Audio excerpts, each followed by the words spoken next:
జీవితంలో దుష్టుడి కార్యాల నుండి విడుదల కలగాలి, నీ జీవితంలో అపవాది నీకు బంధించిన బంధకాల నుండి విడుదల కలగాలని ఆశపడుతున్నారా? నీలో చెడుతనాన్ని విడిచిపెడతానికి ఆశపడుతున్నారా? చెడు నీలో వదిలిపోతానికి ఆశపడుతున్నారా? ఈరోజు ఎంతోమంది అన్యాయంగా బ్రతుకుతున్నారు. Let go, restart. నీ జీవితంలో తప్పుడు కార్యాలు చేస్తూ దేవుడు దీవించాలంటే అవ్వదండి. దేవుడు అంటున్నాడు, కాడి వెరగొట్టబడాలి. నీ ఎమోషనల్, నీ స్పిరిచువల్ ఆపరేషన్ నుండి నీకు విడుదల కలగాలి.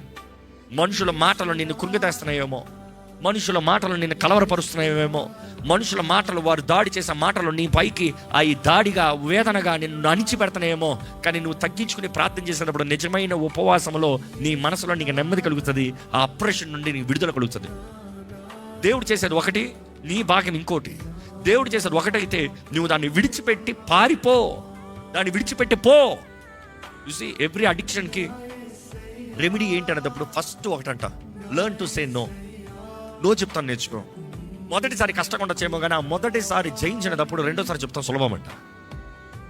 ఎందుకంటే ఆ నో చెప్తాం. ఉదాహరణ చెప్పినప్పుడు తాగి తాగి తాగి తాగి త్రాగుడు ఆపయ్యా అంటే ఆపడం, చివరికి చచ్చిపోతాడని డాక్టర్ రిపోర్ట్స్ ఇచ్చి ఇంకొక మందు ఇంకొక పెగ్గు కొట్టావా చచ్చిపోతాడంటే అప్పుడు ఆపుతాడంట. అప్పుడు ఆపగలిగినాడు ముందు ఆపితే, it is not that he cannot, it is that his mind is never made up. తన మనసు నిర్ణయించుకోవాలి. అందుకని అంటాం, బుద్ధి వచ్చినప్పుడు తప్పిపోయిన కుమారుడు తిరిగి వచ్చాడు. బుద్ధి రావాలంట, నిర్ణయించు. ఏంటి నా స్థితి? తప్పిపోయిన కుమారుడు బుద్ధి ఎప్పుడు వచ్చింది?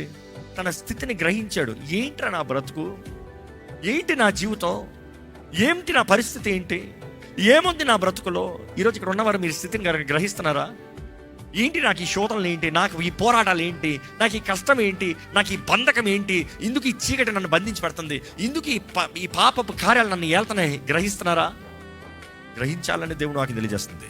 గ్రహిస్తే నీకు కనీసం నీ స్థితిని గ్రహించేటప్పుడు దేవుని దగ్గర మొరపెడతానికి అవకాశం ఉంటుంది. ఈరోజు ప్రార్థన చేయనప్పుడు ఏం ప్రార్థన చేయాలని అడుగుతున్నారు?